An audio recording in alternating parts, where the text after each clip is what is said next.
In 300 level second semester, I had a 4.95 GPA. In 400 level first semester, I had a 5.0 GPA. Then in 400 level second semester, I have my worst, or not necessarily my worst, but my lowest GPA in the history of all my GPAs. In this video, I'm going to be sharing with you 4 major mistakes that I made in my 400 level second semester that I know cost me so many A's and made me get the GPA that I made. If you want to find out my GPA, make sure to watch this video to the end because I'm only going to spill it after I tell you how to avoid the silly mistake I made. I'm going to be real with you. I'm not going to hide anything because I was reluctant to make this video at first, but then I just thought that someone out there who is preparing for exam or who is right in the middle of exam might be making the same mistakes I made, because at the point I was making these mistakes, I didn't think that I was making mistakes. And of course, how I knew that they were the mistakes that cost me my A's were the self-evaluation I did after I saw my results. And these mistakes were things that I didn't used to do before. It was just peculiar to that semester, and you eventually know why. And when I stopped doing them in 500 level, I got 5.0 GP for my last 2 semesters in school. Now, enough of the talk and let's get into the tea.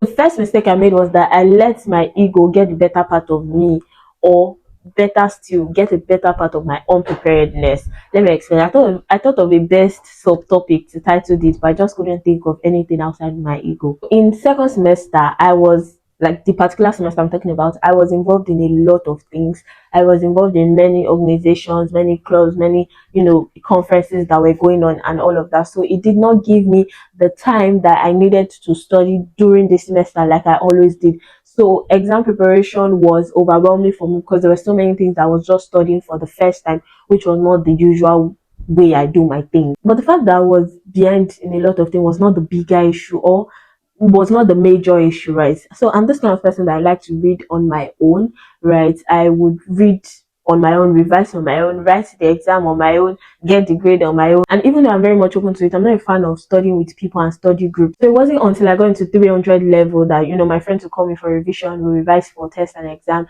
and then it just became a thing. That was like our study group. Now, the problem was that because I hadn't read enough prior to exam preparation week or revision week, like we always call it, like the few weeks preceding exam, because I hadn't read so many topics by that time, I was shying away from these study groups. I was shying away from coming together to revise because I felt like I didn't know anything. I didn't have any contribution to say. And so if I joined the group, it was just going to project my ignorance or my unpreparedness. I didn't want to know what I did not know, because the essence of study groups is for you to know what you did not know, like discover that, oh right, I didn't even know this thing, or I thought I'd read this thing but apparently I've not read it so much, right? That's the essence of study group. But for my ego, it was like I was joining to show what I had read rather than to know what I did not know. So I was not ready to just discover that. So you mean that with this whole struggle of trying to read some topics for the first time and doing all of this thing, you're trying to tell me that there's still some things that I don't know? Like I would literally be passing, and if I see like a group of my course mates talking about a particular lecturer or a particular course, I'll just pass another side, or I'll just pass them. I'll just read them high and go, be like, I'm not interested. Like I didn't want to hear what they had to say about, oh, this lecturer wants it to be like this lecturer did this, have you read certain topic? Like I was not interested, simply because I felt like I was not ready, so I was not worthy to be in such conversation. Meanwhile, reverse ought to be the case. So sadly, I was running away from good grades because I was not ready to face reality. I was not ready to face the only way that was going to judge my readiness, which was like the group conversations about the topic. I recall my friend and my roommates, she'll be like, oh Maggie, let's revise.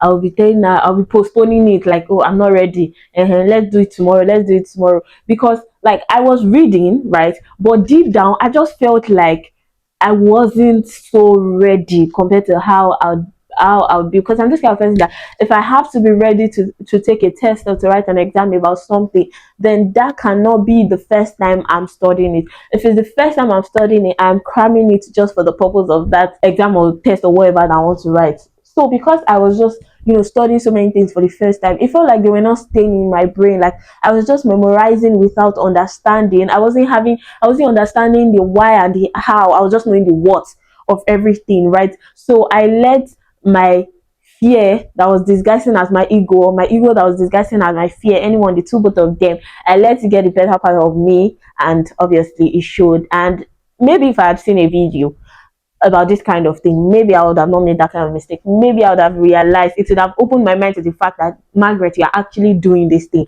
and you need to fix it by going to meet people and talking with them about the topic. Now that you have watched this, make sure you do not make the mistake, because sadly, on the morning of the exam, on the day of the exam, I mean, predictably, not even sadly, I was now discovering new things, like things that I didn't know before, some Latin maxims that I didn't learn before, or I learned them but I didn't learn them correctly. I was just discovering a lot of things, and there were some that I just crammed going to the exam, or I forgot. There were some that I could not cram just because it didn't enter. The second mistake I made that cost me is that semester was AOCs.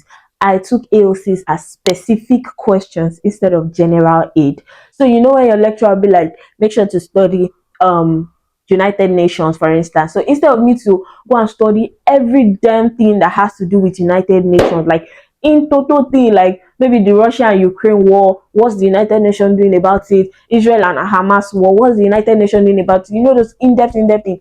I was learning governments, what is United Nations, and the countries under United Nations, the secretary generals, the functions and the agencies, like basic things that you're supposed to know as an international law student. That's what I was studying. So I took the AOC that the man gave. I should have known that man cannot even give us questions. I took the AOC that the professor gave us as a specific question rather than general aid. So instead of me to have seen it as a general aid, that this man just helped me streamline my reading. So instead of reading 5 topics, I now have to read 4 topics, for instance. Obviously, we did more than 5 topics. I took it as that topic, that's the question, as if he was going to just ask us to talk about United Nations. I didn't bother going in depth about the wars that were happening, the ICJ chapter. Just don't take AOCs as specific question. I mean, except your lecturer specifically tells you that, number one, I'm going to ask you to discuss the validity, blah blah blah. Like, if they spell out the question for you, like if they do that kind of crazy stuff, that's the only one that is different. But if it's that they're just talking, please, I beg you, take it as a general aid, not a specific question. What I mean by taking it as a general aid is for you to still see that AOC as a very vague help, as a very generic thing, as something that I still need to study on a deeper level, study every damn thing. Oh God, this shit messed me up in about 2 of my courses, evidence and international, and that man taught us for those 2 courses.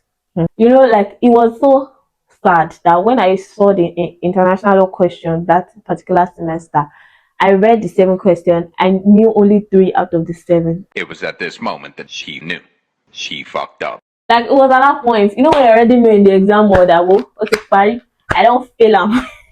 So the mistake I made was that when the man pointed out United Nations, I took it as a specific question rather than taking it as a general aid that I was going to study in depth. There are some of your lecturers that will never tell you the exam questions directly. They are not going to give you the exam question directly. And so if they give you AOC and you think they just did that, you are playing with yourself. I remember one time, it was not my level, it was the level after me. So they came out of their exam and they were sad that, the lecturer gave them an AOC and then he brought out an entirely different question from the AOC. I asked someone, what were the questions he gave you for the AOC? Then I looked at the questions that the lecturer asked them, and I realized that they made this same mistake that I'm talking about. They took general aid as specific question. Some of you are just hearing this thing for the first time in your life. I'm bringing it to you. It's okay, but do not take AOCs as specific question. Take them as general aid and study every damn thing under that topic. Because the problem is that when the lecturer just gives you AOC and you think, he just gave you the question 1, 2, 3, 4, and you study it, you don't ask yourself, have I read this topic? Because when you ask yourself, have I read this topic, you answer yes and you move on, or you answer no and you're like, okay, let me read this topic. Ask yourself, what can they ask me under this topic that I don't know? Not have I read it. You might have read the topic and still not be able to answer the question on that. I read United Nations, but I still couldn't answer the question on that. So don't ask yourself, have I read this topic? Ask yourself, can I answer any question under this topic? Because if you can't, oh why? The third mistake I made was not respecting the lecturer's comments. Let me explain what I mean. Whatever your lecturer says, take it hook, line, and sinker. Like take it entirely. You know when your lecturer says something like, so in your exam, when you're writing your case, try to put the year of the case in brackets, but if you can't, it's not a problem. Try to put the year in the bracket. That's what we are taking hook, line, and sinker. That is not a problem. Please ditch that part. I promise you, it might be a problem. I don't want to say it will, so it's not be like, oh, they're not persons of their word, but it might be a problem. And I'm going to explain. There was literally one time that a lecturer says, when we're answering a question, we should not write too much. We should just write 3-4 pages for one question. Now, can you see what's the word? She paradox me, a oxymoron, like a paradox. What do you mean we should not write too much, but we should use 4 pages to answer one question? That 4 pages, that's what you're supposed to do. Answer one question with 4. So go and read it well and know what to make your answer 4 pages for that particular question. So take what they say hook, line, and sinker. Why I say you should take it hook, line, and sinker is because when it gets to the parts where you've not performed well, where you've underperformed, because you've overperformed in some place, it complements it. So for instance, you have to answer 4 questions. You know 3 very well. You don't know 1 that much. But in those 3 that you know very well, the lecturer that said it's not compulsory to add years, you added a year. It's not compulsory to write 4 pages. You wrote 4 pages. It's not compulsory to underline this. You underlined it. Now, in those places where you have done that, it will impress the lecturer so that when it gets to that part that you're not so good, it complements it. This thing is kind of common sense, honestly. It complements it in 2 ways. It's either when they read the parts that you did not do well in, they're just lenient because obviously you've answered others well, or they score you very high marks in the one that you've answered well, so that even when you score low in the one you not answer well, it complements it. Now, the sad part, how number 1 relates to number 3, is that some of these things of, oh, the lecturer said this and didn't say this, were in those little discussions I was avoiding. So because I didn't want to talk about the topics I had studied or not, I was avoiding those. And it's in those discussions that somebody will just say, oh, Professor so said we should do this, and you're just hearing it for the first time. Oh, this lecture, they said that, or maybe somebody in the senior said this lecture does not like when you do this. You're just hearing it for the first time. It was in those petty discussions that I was running away from that they were saying them. Now, this one affected me in a way. So because I was doing, the lecturer did not put, any add and fast through to it. They said you can, but it's not like compulsory. I was not doing those compulsory things. Then I wasn't even found in the ones that I knew. Do you understand? So everything was just like messed up. It was messed up, honestly. The 4th mistake I made was passive reading. Who reads only slides? Me. Slides. Do you know what slides are? Slides are not comprehensive. They are not notes. They're like half notes. I was reading slides because I wanted to cover. So because I wanted to cover quickly, I was reading only slides. I wasn't using notes. Okay, I did not even have notes because I could not even form any notes or something. But I couldn't even borrow. Oh my god. I couldn't even borrow someone's note to snap. I was just using, I remember studying law of evidence with slides and my evidence act. And then, like in the morning of the exam, when I finally decided to revise, that was when I was now discovering a lot of things that they were bringing out from the textbook. I had evidence textbook, not like I didn't have. I just didn't use it. So because I was lagging behind in a lot of things and I was just trying to cover, what was on my head was just cover. It was not like, okay, this thing you're covering, are you covering it well? Are you covering it properly? Are you knowing it? Is this sticking? Are you studying actively? If they ask you a question on it, can you explain the why, the what, the how? I was just for the sake of me.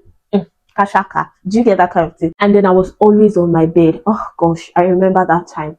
I did not leave my room. I was literally on my bed for like 20 hours out of 24 hours in a day. I would sleep on my bed. When I wake up, I'll start reading on the bed.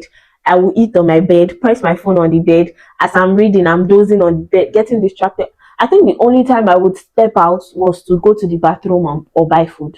I was doing everything on my bed, and this is not helping. If you watch my previous video, like my most recent video, I spoke about how incorporating movement helps in studying. When you're studying and you're walking about, that's why you see when exam is like the night before, the day before, you're seeing people walking about, they're trying to read and put it in their head because movement helps. If I spent 7 hours with my laptop in front of me, I probably studied for 3 hours or maybe 2.5 hours, but I wouldn't even know because it was just open there. So thinking in retrospect, I was reading passively, not actively. So there were some things that I was just learning on the basic level. I was not learning on a deeper level, such that if I were to use 3 pages to answer that question, I was now answering the question in 1.5 pages. And then it was also obvious in solving past questions because, like what I said, my first question, my fear slash ego, I was doing the past question myself. And then the way I was doing the past question was not in a way that, okay, I read the question and then I try to see if I can answer. I just read the question and I'm like, oh, it's on so topic. And I move. Like if it was not under that so topic, what else would it have been? Instead of me to, when you just look at the past question and you're like, okay, I know this one is on so topic. Instead of you to start thinking that if I were to write it, can I even write up to 1 page to answer this question?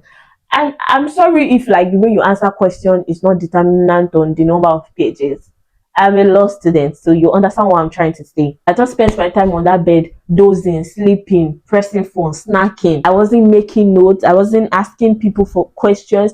I was reading topics for the first time and I was studying with slides only. I was not asking my roommate to quiz me. I was not even studying out loud. Like I was not speaking out, I was doing it in my mind. So in exams, of course, I was forgetting a lot of things. It was slowing me down. I was leaving lines in between my work, right? And when they say list 5 things, not like they'll say list, but maybe as you're answering a question, what you're supposed to list in that particular part is maybe 5. I would just remember 2 or 3. I remember case law. Maybe the case is Adamu versus State. I remember only State. I don't remember Adamu. I was not remembering the year. I did not study actively. I was just trying to cover everything just so that I can say, oh yes, I've read. I was using one leaf. What was one leaf? Front and back like this, one leaf to answer question that was 17.5 marks. I knew I messed up. I knew even before the exam ended. When I actually past question, you just read it, you just say 2 lines, you just define something and like, okay, I know what this one is. As if it's 2 lines, I'm going to use to answer the question in the exam hall. I was just checking if I could tell what this question fell under, instead of me checking if the knowledge I had with respect to that question was sufficient for answering the question. If the knowledge I had was sufficient for how much I needed to impress the lecturer. I was not reading in depth and with my friends, so of course I was missing out on a lot of information. So in 500 level first semester, I made sure not to repeat those mistakes again. I was open to revision. I was open to study group. Obviously, study group is after you have done your own study, just to buttress it up, check if everything you know is enough, is good, is correct. Study groups, random revisions, active recall. I'd walk about the corridor while I'm saying it out. I was open to teaching people. I made notes. I, solved past questions diligently. And of course, I had a perfect 5.0 GP for my final session. Some of you are making the mistakes I mentioned, while others, I didn't exactly mention your mistake, but this video has opened your eyes to the fact that you are making mistakes. Please, I'm begging you, do not let laziness, ego, or fear get the better part of you. This is your final chance to fix it. And if you want to know my GPA for that semester, make sure to check this video here. Subscribe because I know you found this video helpful. So click the subscribe button. Don't forget to like this video, share it to your real G's, just so they can avoid these mistakes. And leave a comment. And I'll see you in my next video.